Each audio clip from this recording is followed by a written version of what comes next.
앞에 좌우에 계신 분들과 함께 한번 인사합시다. 사랑합니다. 축복합니다. 어떻게 한 주간 동안 평안하셨습니까? 네. 새로운 대통령이 선출되었으니까 이제 끝났다라고 생각하지 마시고 나라를 위해서 또 정치와 또 주변의 여러 가지 상황들을 위해서 계속해서 기도하는 우리가 될 수 있었기를 바랍니다. 아마 이 자리에 계신 분들은 배고픈 시절을 아마 경험해 보신 분들이 좀 많으실 거예요. 그렇죠? 한 숟가락이라도 더 먹고 싶은 그런 배고픔들을 다 경험해 보셨을 텐데 요즘 우리의 어린애들은 어때요? 뭔가 마음에 안 들면 안 먹어. 먹기 싫어. 뭐 이러죠? 예. 그러면 우리의 부모님들은 먹기 싫어하고 또 안 먹는다고 하는 자녀들에 대해서 어떻게 합니까? 내버려 둘 수 없죠. 그렇죠? 어떻게든 어르고 달라서 뭐 먹고 싶어? 뭐 해줄까? 라고 물어보면서 무엇이라도 먹게 하려고 노력을 하죠. 제가 아는 젊은 엄마는 이런 표현을 저한테 하더라고요. 아기가 안 먹는다고 그러면 자기는 지구 끝까지 쫓아가가지고 밥을 한 숟갈 먹게 한다고. 예. 그럼 부모가 어째서 그렇게 우리의 자녀들에게 그렇게 합니까? 너무나도 당연한 이야기지만 사랑하기 때문에 그런 거죠. 사랑하니까 한 숟가락이라도 더 먹게 하고 그래야 건강하게 자랄 수 있으니까 이렇게 애를 쓰는 거죠. 이렇게 사랑하는 자녀에게 밥 한 숟가락이라도 더 주고 싶어하는 부모의 마음, 그런 부모의 마음과 비슷한 마음을 저는 오늘 사도행전 2장의 말씀을 보면서 제가 생각하게 되었습니다. 하나님께서 그 사랑하는 자들에게 무언가 더 주고 싶은 마음, 그 마음이 오늘 본문에 담겨져 있다라는 거예요. 지난주에 본 것처럼 예수님께서 부활하신 후에 40일간 제자들에게 나타나셨잖아요. 하나님 나라에 관련된 일들을 다 말씀하신 후에 예수님께서 이제 하늘로 올라가시게 되셨어요. 하늘로 올라가시면서 예수님 말씀하셨죠? 아버지께서 약속하신 것을 기다려라.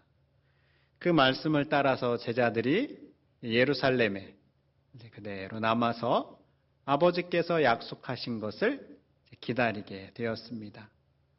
그리고 때가 되자 놀라운 일이 일어나게 되었어요. 오늘 함께 읽은 본문의 2절에 보면 어떠한 일이 일어났는가 보니까 호련히 하늘로부터 급하고 강한 바람 같은 소리가 있어 그들이 앉은 온 집에 가득하며 라고 나와 있습니다. 호련히라는 것은 갑자기라는 뜻이죠. 갑자기 아주 세찬 바람 같은 소리가 제자들이 앉아있는 곳에 가득하게 되었다라는 거예요. 근데 지금 이것은 성령이 임하는 것을 묘사한 거니까 꼭 급하고 강한 바람이 성령이다라는 것을 우리에게 말해주는 건 아닙니다. 그와 비슷한 것을 우리에게 이야기해 주는 거예요. 자, 그런데 급하고 강한 바람 같은 소리가 어디로부터 왔는가라는 걸 우리가 주목할 필요가 있습니다. 어디로부터 왔습니까? 2절에 보니까 호련히, 그 다음 어떻게 되어 있어요? 하늘로부터. 하늘로부터 급하고 강한 바람 같은 소리가 내려왔습니다. 땅으로부터가 아니에요. 하늘로부터. 하늘로부터라는 것은 누구에게 말미암았다는 겁니까? 하나님께로부터 말미암았다라는 것을 우리에게 말해주는 것이죠. 여러분, 하늘로부터 내려오시는 성령의 임하심은 이 땅에서 인간의 마음대로, 우리의 생각대로 인위적으로 만들어낼 수 있는 게 아닙니다.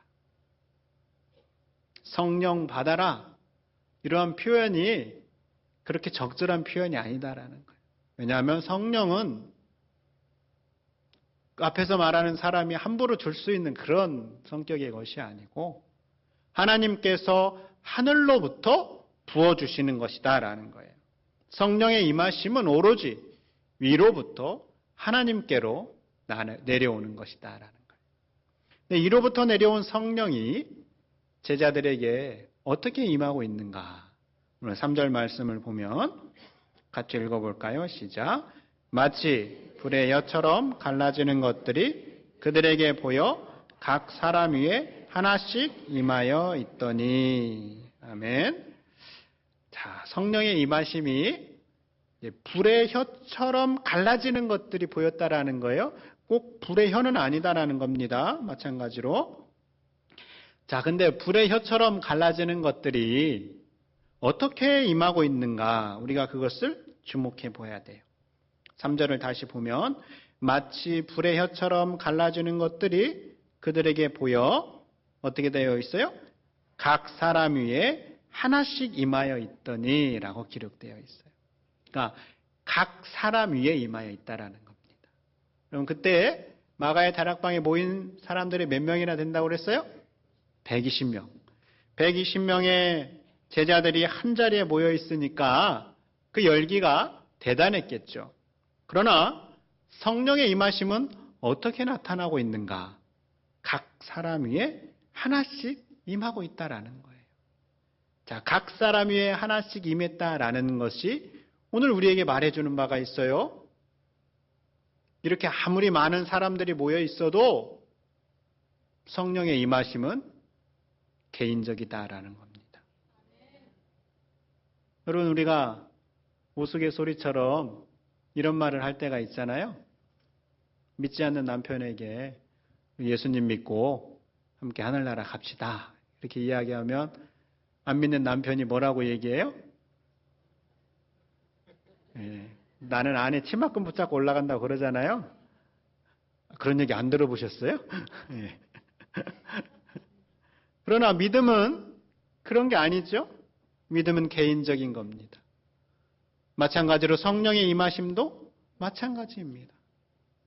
하나님께서 우리가 예배할 때 이 공동체에 부어주시는 은혜가 있지만 그 은혜를 경험하는 것은 각 사람 개인적으로 경험하는 것이다라는 거예요. 옆 사람이 받았다고 내가 받는 게 아니고 또 다른 사람에게 임한다고 해서 나에게 임하는 것이 아니고 내게 임하는 성령의 임하심이 있어야 된다라는 거예요. 이것은 마치 이런 거예요. 비가 아무리 많이 내려와도 내 그릇을 엎어놓으면 하나의 빗방울도 받을 수 없는 것처럼 내가 하늘을 향하여 내 그릇을 열어놓고 개인적으로 임하는 성령의 은혜를 경험해야지. 그렇지 않으면 아무리 우리 공동체에 하나님의 은혜가 임하고 성령의 임재하심이 있더라도 나와 아무 상관이 없을 수 있다라는 거예요. 그런 면에서 저는 오늘 이 자리에 예배하는 우리 한 사람 한 사람이 하나님의 은혜를 충만하게 경험할 수 있기를 바랍니다. 성령의 임하심을 깊이 경험할 수 있기를 바랍니다. 자, 그렇게 불같은 성령의 임하심을 경험한 제자들이 어떻게 되었는가? 오늘 말씀을 보니까 성령의 충만하심을 입어서 다른 언어들로 말하기 시작했다라고 기록하고 있습니다. 다른 언어들로 말하기를 시작했다라는 것은 자기들이 처음부터 태어나서 배우고 익힌 자기들의 언어로 말하는 게 아니었다라는 거예요. 오순절이 되면 예루살렘에 흩어져 있던 많은 유대인들이 전 세계에 흩어져 있던 많은 유대인들이 예루살렘 성전을 찾아옵니다. 그들이 우리가 2장에 쭉 보면 이제 여러 가지 수리키, 리비아 여러 가지 지역들이 나오는데 밤빌리아 이런. 그런데 성령의 충만함을 입은 제자들이 각 나라에서 온 사람들의 언어로 말하기 시작했다라는 거예요. 이것은 마치 이런 겁니다. 우리가 하나님 앞에 간절히 기도하고 성령의 충만함이 임하게 되자 어떤 권사님이 영어로 말하기를 시작하는 거예요. 또 다른 집사님은 한 번도 배운 적이 없는 스페인어로 말하기 시작하는 거예요. 또 우리 청년은 갑자기 몽골어로 말하기 시작하는 거예요. 혹은 인도어로 말하기 시작하는 겁니다. 여러분, 이게 놀라운 일이에요? 아니에요? 별로 놀랍지 않은 일인가? 놀라운 일이에요. 여러분, 제자들은 갈릴리 촌놈들이에요. 그들은 다른 나라에 가본 것이 없고 다른 언어를 배운 적도 없습니다. 그런데 그들이 각기 다른 언어로 말하기 시작하고 있는 거예요. 그래서 각지에서 온 사람들이 자기들의 언어로 그 말을 알아듣기 시작하는 겁니다. 이 놀라운 일을 우리는 한 단어로 표현할 수 있습니다. 그것은 사건이라고 할 수 있습니다. 사건이다라는 것은 주목받을 만한 뜻밖의 일이다라는 거예요. 요즘 말로 하면 뉴스감이라는 거죠. 그러면 아무 일이나 사건이 되지 않습니다. 우리가 아침에 일어나서 평범하게 하루를 보내는 것은 아무런 사건이나 뉴스감이 되지 않아요. 그러나 모두의 관심과 놀라움을 일으킬 만한 일이 바로 사건이 되는 것이죠.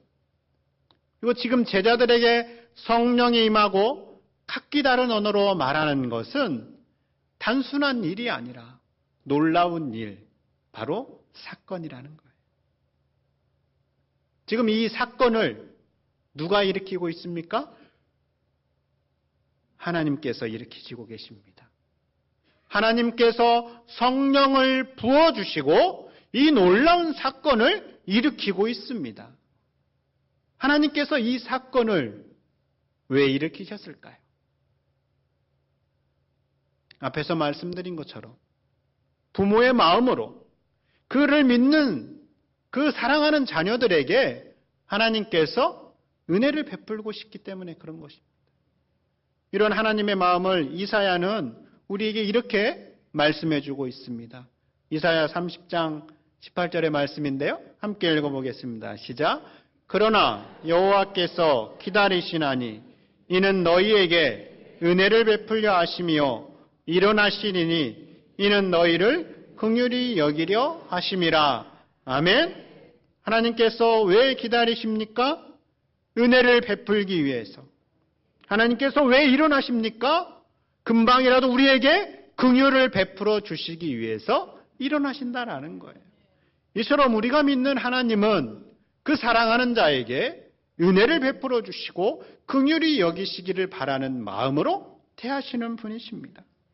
하나님께서 우리 사람을 너무나도 사랑하시는데 내가 너희들을 사랑한다, 사랑한다라고 아무리 많은 말을 해도 사람들이 믿지 않는 거예요. 받아들이지를 않아요. 그래서 하나님께서 고민하셨어요. 어떻게 하면 내가 이들을 사랑하는 걸 알 수 있을까? 그래서 하나님께서 눈으로 직접 보고 귀로 듣고 이 손으로 만질 수 있는 예수님을 우리 가운데 보내주셨어요.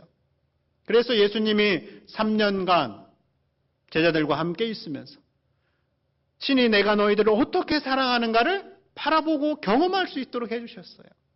그런데 그 예수님도 한계가 있습니다. 예수님은 우리와 똑같은 몸을 입으셨기에 오늘 여기에 계신 예수님이 또 다른 곳에 동시에 나타나실 수가 없어요. 그래서 하나님께서 예수님을 하늘로 올려보시면서 어느 곳에서든지 모든 사람들이 하나님이 나를 사랑하시는구나, 나와 함께 하시는구나 라는 것을 온전히 경험할 수 있도록 성령님을 보내어 주신 겁니다. 우리는 그 성령님을 통하여서 언제 어느 곳에서든지 하나님이 나를 사랑하시는구나, 나와 함께 하시는구나 라는 것을 경험하게 되는 겁니다. 바로 이 일을 하나님께서 계획하신 거예요. 그래서 제자들에게 성령이 임한 사건은 하나님께서 그들을 사랑하시는 지극한 사랑의 표현이다라는 거예요.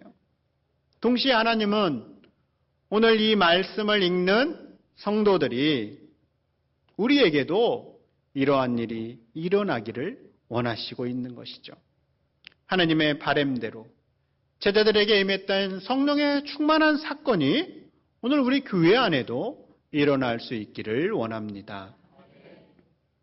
근데 이 일이 하나님의 계획하심 아래 하나님께서 일으킨 사건이지만, 그러나 손바닥도 마주쳐야 소리가 나는 것처럼 하나님의 사건이 일어나는 데에는 또 그에 맞는 제자들의 모습이 필요합니다. 제자들의 모습을 하나님께서 보시고 그들 가운데 성령의 충만함을 부어주신 것이죠. 그럼 제자들은 어떻게 하고 있었을까? 먼저 제자들은 하나님을 찬송하며 기다리고 있었습니다. 누가복음 24장 52절 53절의 말씀입니다.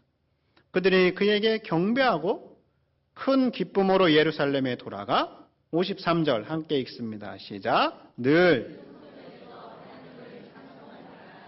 아멘.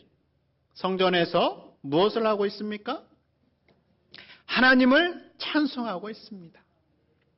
예수님께서 하늘로 올라가심을 본 제자들이 다시 실망해서 고향으로 가거나 또 다른 곳으로 흩어지지 않았습니다. 그들은 성전에서 바로 그 자리에서 하나님을 찬송했어요. 찬송의 위력이 얼마나 놀라운지 시편에서는 우리에게 이렇게 말씀하고 있습니다. 이스라엘의 찬송 중에 계시는 주여, 주는 거룩하시니이다. 이스라엘의 찬송 중에 하나님이 계시다라는 거예요. 그러니까 우리가 하나님을 찬송할 때, 하나님을 찬양할 때 그 찬양 가운데 하나님이 함께 하시고 하나님의 능력이 나타나게 되는 것입니다. 멀린 케로도스라는 목사님이 계시는데, 이 목사님이 젊어서는 아주 방황하며 삶을 살았어요. 군복무를 하고 있는데 탈영을 해가지고 이제 미국이니까 강도짓을 한 거예요. 총을 갖고 가서 강도짓을 해다가 붙잡혀가지고 군대 감옥에 가기도 하고, 또 쾌락만을 추구하면서 여러 가지 자기가 하고 싶은 대로 이제 삶을 살았던 분이셨는데, 그러다가 주님을 만난 뒤에 변화되어서 이제 목사가 되었어요. 근데 이 목사님께서 회심 후에 찬송 생활의 권능이라는 책을 썼어요. 책에서 찬송이 얼마나 놀라운 능력이 있는지 이분이 이렇게 적어놓고 있습니다. 하나님을 찬양한다고 하는 것은 만병통치약이나 혹은 성공을 위한 부적이 아닙니다. 이것은 온전히 주님의 말씀에 의거한 삶을 말합니다. 우리는 결과를 예상하고 찬양을 드려서는 안 되며 지금 처해 있는 바로 이 상태에서 주님을 찬양해야 합니다. 이렇게 이야기해 놓고 있어요. 그러니까 어떠한 결과가 아니라 우리가 처한 그 상태를 가지고 그대로 주님을 찬양하라는 거예요. 기쁜 일이 있으면 기쁜 대로, 슬픈 일이 있으면 슬픈 대로, 낙심한 일이 있으면 낙심한 상태대로 그 내용을 가지고, 그 마음을 가지고 그대로 하나님 앞에 찬송하라는 거예요. 그러면 그 찬송 가운데 거하시는 하나님께서 능력을 베푸시고 우리에게 은혜를 주신다라는 거예요. 이것은 20세기의 위대한 신학자였던 칼 바르트가 말하는 것과 비슷해요. 이 신학자 역시 찬양에 관하여서 신학 묵상이라는 책에서 이렇게 이야기를 합니다. 시편은 날이면 날마다 매일 주님을 찬양하라고 말합니다. 그러나 모든 날이 항상 좋을 수는 없습니다. 날마다 일을 잘할 수도 없습니다. 다행히도 인생이 날마다 힘들 수는 없으며 날마다 얼굴을 찌푸릴 수도 없습니다. 하지만 해가 뜨든 비가 오든 즐겁고 유쾌하든 우울하고 슬프든 좋은 일이 일어나든 나쁜 일이 일어나든 어떠한 상황에서도 한 가지 일만은 날마다 일어날 수 있습니다. 그것은 주님을 찬양하고 주님이 옳다는 사실을 인정하는 겁니다. 이 일은 날마다 일어날 수 있는 한 가지 위대한 일입니다. 어떠한 상황에서든지 하나님을 찬양하는 일은 언제든지 일어날 수 있는 일이다라는 거예요. 우리가 슬프든 기쁘든 낙심하든 절망하든 이러한 것과 상관없이 날마다 하나님을 찬양하는 일이 일어날 수 있다라는 거예요. 제자들은 그렇게 주님의 약속을 기다리며 찬양했습니다. 그리고 그 모습을 보시고 하나님께서 성령의 충만함을 부어주셨습니다. 그러므로 성도 여러분, 우리도 하나님을 찬양할 수 있기를 바랍니다. 기쁘고 즐거운 일만 있을 때가 아니라 내게 있는 모든 상황을 가지고 하나님을 찬송하십시오. 그러면 그 찬송 중에 계신 주님이 우리에게 성령의 충만함을 부어주실 것입니다. 또한 제자들은 다른 그 무엇보다 오로지 기도에 힘썼습니다. 사도행전 1장에 보면 제자들이 감람원이라 하는 산으로부터 예루살렘에 돌아오니 이 산은 예루살렘에 가까워 안식일에 가기 알맞은 길이라. 들어가 그들이 유하는 다락방으로 올라가니 베드로와 요한, 야고보, 안드레의 빌립, 토마와 바돌로메, 마타와 및 알페오의 아들 야고보, 셀로신 시몬, 야고보의 아들 유다가 다 거기 있어 14절 함께 읽습니다. 여자들과 예수의 어머니 마리아와 예수의 아우들과 더불어 마음을 같이하여 오로지 기도에 힘쓰더라. 아멘. 제자들이 어떻게 하고 있습니까? 마음을 같이하여 오로지 기도에 힘쓰더라 라고 말씀하고 있습니다. 마음을 같이 했다라는 것은 이 마음이 나누어지지 않았다라는 거예요. 그들이 한 마음으로 다른 것 생각하지 않고 오로지 기도에 힘썼다라는 겁니다. 여기 오로지 기도에 힘썼다라고 할 때 이 힘쓰더라라는 단어는 인내하다, 혹은 한 장소에서 계속해서 내내 계속하다, 이러한 뜻을 가지고 있습니다. 그러니까 제자들은 예수님의 약속을 기다리면서 마가의 다락방이라는 그 한 장소에서 나누어지지 않은 마음, 한 마음을 가지고 계속해서 내내 기도했다라는 것이죠. 그리고 그 모습을 보시고 은혜 베푸시기를 원하시는 하나님께서 그들 가운데 성령의 충만함을 부어 주신 것입니다. 그러므로 우리도 제자들처럼 마음을 같이 해서 한 장소에서 오랜 시간 간절하게 기도하는 것이 필요합니다. 한 마음으로 간절하게 기도하는 이상 하나님께서는 반드시 그 기도에 응답하십니다. 계속되는 사도행전을 보면 하나님께서 간절히 기도하는 사람들에게 어떻게 응답하고 계시는지를 우리에게 보여주고 있어요. 2장 넘어가면 4장에 보면 사도들이 감옥에 붙잡혔다가 풀려나게 되는데 풀려난 제자들과 그 사도들이 한자리에 모여서 하나님 앞에 간절하게 기도하기 시작합니다. 그 기도의 결과 어떠한 일이 일어나는가? 사도행전 4장 31절에 보면 필기를 다함에 모인 곳이 진동하더니 무리가 다 성령이 충만하여 담대히 하나님의 말씀을 전하니라. 하나님 앞에 기도하자 어떠한 일이 일어났습니까? 무리가 다 성령이 충만한 일이 일어나게 되었습니다. 사도행전 16장에서는 우리가 잘 아는 바울과 실라의 이야기가 나옵니다.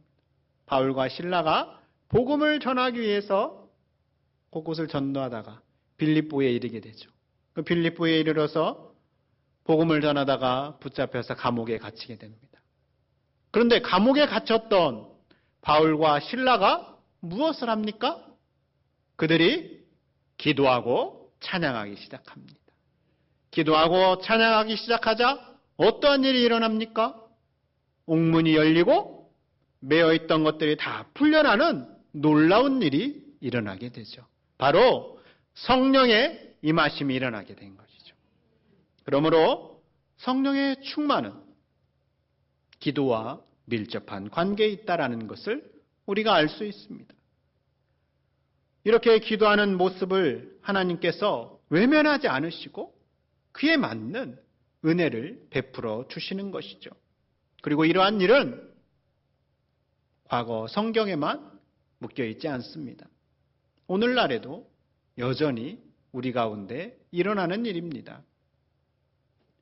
제가 다녔던 시골 교회에 오늘 저보다 2년 선배가 토요일 오후에 기도하자고 저를 제안을 하기 시작했어요. 그래서 제가 그 선배와 단둘이 기도하기 시작했습니다. 본당 뒤편에 있는 자그마한 유아실에서 둘이 기도하기 시작하는데 하나님께서 은혜를 베풀어 주시기 시작했습니다. 성령이 임하시고 하나님께서 일하시기 시작하셨습니다. 기도하는 사람들이 1명, 2명 계속해서 불어나기 시작했어요. 그 좁은 유아실이 꽉 차서 하나님 앞에 간절함으로 기도하기 시작하자 회개가 일어나기 시작했고 성령의 은사가 임하면서 방언이 터지고 환상을 보는 일들이 일어나기 시작했어요. 시간이 좀 더 지나자 그 유아실이 너무나 좁아지게 되어서 더 넓은 교육관 중고등부실에서 더 많은 사람들이 한 마음으로 기도하는 일이 일어나게 되었습니다. 여러분 어떻게 이러한 일이 일어났습니까? 한 마음으로 오랜 시간 기도하자 하나님께서 일하시기 시작한 것이죠. 하나님께서 성령의 충만함을 부어주시게 된 것이죠. 기도에 대하여 다양하게 이야기를 하지만 우리가 하나님 앞에 드리는 기도가 어떠한 효과가 있는지 앞에서 소개했던 칼바르트는 또다시 이렇게 이야기를 합니다. 기도는 하나님의 은혜이며 하나님이 우리에게 특별히 제공해 주시는 기회입니다. 하나님은 외면하거나 침묵하지 않고 들으십니다. 아니, 이를 넘어서서 하나님은 행동하십니다.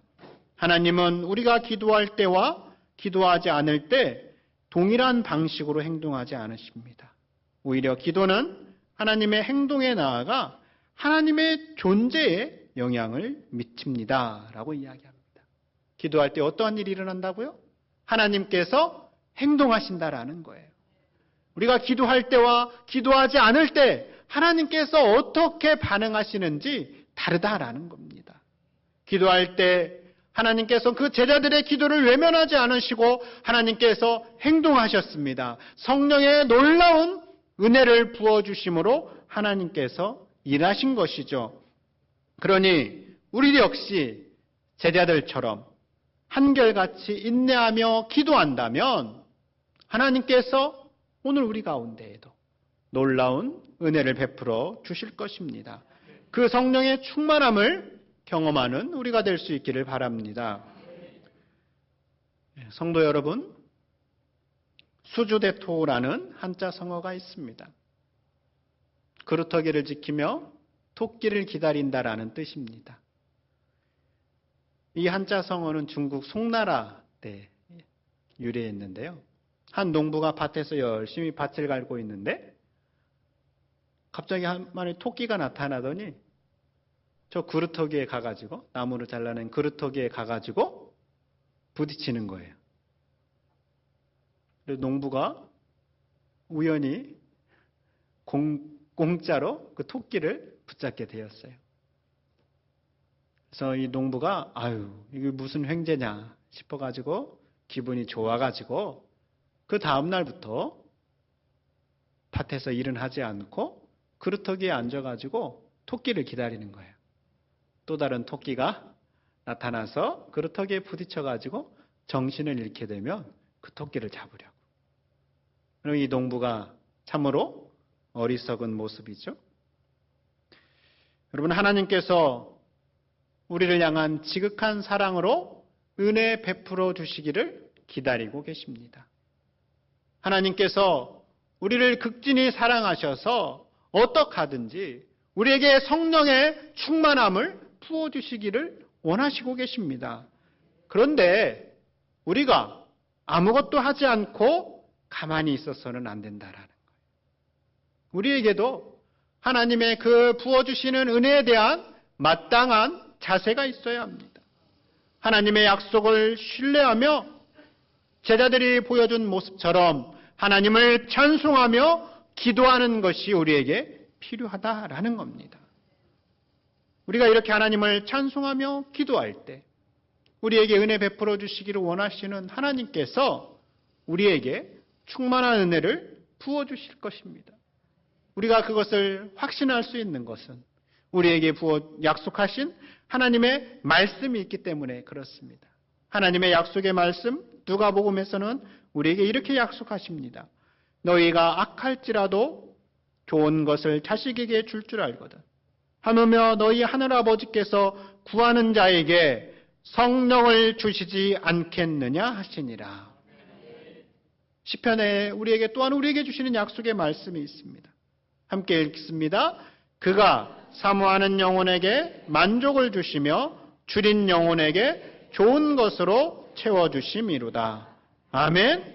사모하는 영혼에게 만족을 주시는 하나님, 줄인 영혼에게 좋은 것을 채워주시는 하나님, 그 하나님 앞에 우리가 성령의 충만함을 사모하며 간구하면 우리 하늘아버지께서 우리에게 성령을 부어주신다라는 겁니다. 이 충만한 은혜를 저와 여러분이 한 사람 한 사람 받아 누릴 수 있기를 바랍니다. 오늘은 우리가 말씀한 대로 하나님 앞에 찬송하고 기도하며 성령의 임재와 충만함을 구할 수 있었으면 좋겠어요.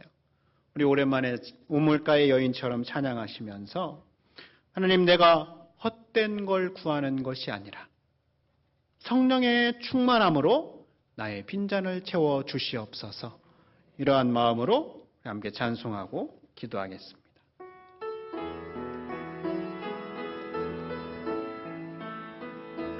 우물가의 여인처럼 난구했네. 헛되고 헛된 것들을 그때 주님 하신 말씀, 내 세매와 생수를 마셔라.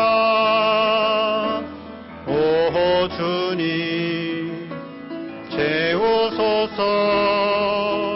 나의 잔을 높이 듭니다. 하늘 양식 내게 채워주소서. 넘치도록 채워주. 많고 많은 사람들이 찾았었네. 헛되고 헛된 것들을 주 안에 감추인 법에 세상 것과 난 비길 수 없네. 오 주님 채우소서.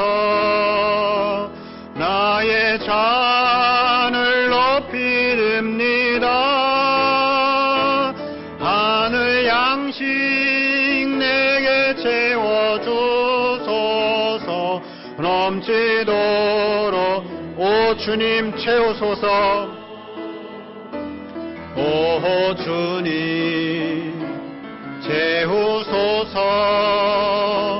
나의 잔을 높이 듭니다. 하늘 양식 내게 채워. 우리 하나님께서 나의 빈잔을 채워주시기를 바라는 마음으로 우리의 손을 들고 오 주님 채우소서. 오 주님 채우소서. 나의 잔을 높이 듭니다. 하늘 양식 내게 채워주소서. 넘치도록 채워주. 우리 하나님 앞에 든 손을 내리지 마시고, 하나님, 나의 빈잔을, 나의 손을 하나님 앞에 쳐듭니다. 오순절 제자들에게 임했던 성령의 충만함을 오늘 나에게 임하여 주시옵소서. 각 사람에게 임했던 하나님의 성령의 충만함이 오늘 나에게 나의 삶 가운데, 나의 심령 가운데 임하게 하여 주시옵소서. 우리 이러한 마음을 가지고 하나님 앞에 주여 성령의 충만함을 부어주시옵소서. 하나님 앞에 기도하며 나아가도록 하겠습니다. 아버지 하나님, 이 시간 아버지 앞에 간구합니다. 주여, 이 시간 아버지 앞에 기도합니다. 아버지 하나님, 오순절 성령 제자들에게 각 사람에게 임하여 주시고 각 사람의 머리 위에 충만하게 임하였던 것처럼 아버지 하나님, 오늘 이 시간 아버지 앞에 간구합니다. 우리가 어떠한 상황과 어떠한 형편에 있든지 간에 아버지 앞에 간구하오니 우리의 찬송과 기도를 들으시고 성령 하나님, 우리의 심령 가운데 충만하게 임하여 주시옵소서. 아버지 하나님, 각 사람 심령 가운데 아버지 하나님께서 성령의 충만함을 부어주셨던 것처럼 아버지 하나님, 이 시간 우리 마음 가운데 성령의 충만함을 부어주시옵소서. 그래서 낙심한 자가 일어나게 하여 주시고 슬픔에 빠진 자들이 기쁨으로 변하게 하여 주시고 하나님을 영원롭게 하고 아버지 하나님께서 부어주시는 성령의 충만함을 깊이 경험하는 놀라운 사건이 오늘 우리 가운데 임하게 하여 주시옵소서. 우리 예일교회 가운데 놀라운 사건이 일어나게 하여 주시옵소서. 그래서 아버지 하나님, 모든 사람들이 난곳방언으로 말했던 놀라운 일이 일어난 것처럼 나의 삶을 변화시킨 하나님의 놀라운 일이 오늘 우리 가운데 다시금 일어나게 하여 주시옵소서. 성령 하나님, 우리를 충만케 하여 주시고 성령 하나님, 우리의 심령을 새롭게 하여 주시옵소서. 우리에게 은혜 베푸시기를 원하시는 아버지 하나님, 줄인 자에게 좋은 것을 주시기 원하시는 하나님 아버지, 오늘 우리 가운데, 우리의 심령 가운데 그러한 은혜를 베풀어 주시옵소서. 아버지 하나님, 우리 가운데 그러한 은혜를 베풀어 주시옵소서. 아버지 하나님, 오순절에 제자들에게 임했던 성령의 임하심은 우리에게 좋은 것을 주시기 원하시는, 우리에게 은혜 베푸시기 원하시는 하나님의 지극한 사건이고 표현임을 알게 되었습니다. 그 하나님의 사랑이, 그 하나님의 은혜 베푸심이 오늘 하나님을 찬양하고 기도한 우리의 심령 가운데에도 일어나기를 원합니다. 주님, 우리 심령 가운데 성령의 충만함을 부어 주시옵소서. 오순절 제자들에게 임했던 성령의 충만한 사건이 오늘 우리 교회 가운데 일어나게 하여 주시옵소서. 하나님, 이를 위하여서 우리도 제자들처럼 우리가 어떠한 형편에 있든지 간에 하나님을 찬송하고 하나님 앞에 기도하는 삶을 살기 원합니다. 우리가 찬송과 기도로 하나님 앞에 나아갈 때 좋은 것으로 채워주시기 원하시는 아버지 하나님께서 늘 성령의 충만함으로 풍성하게 채워 주시옵소서. 예수님 이름으로 기도드립니다. 아멘.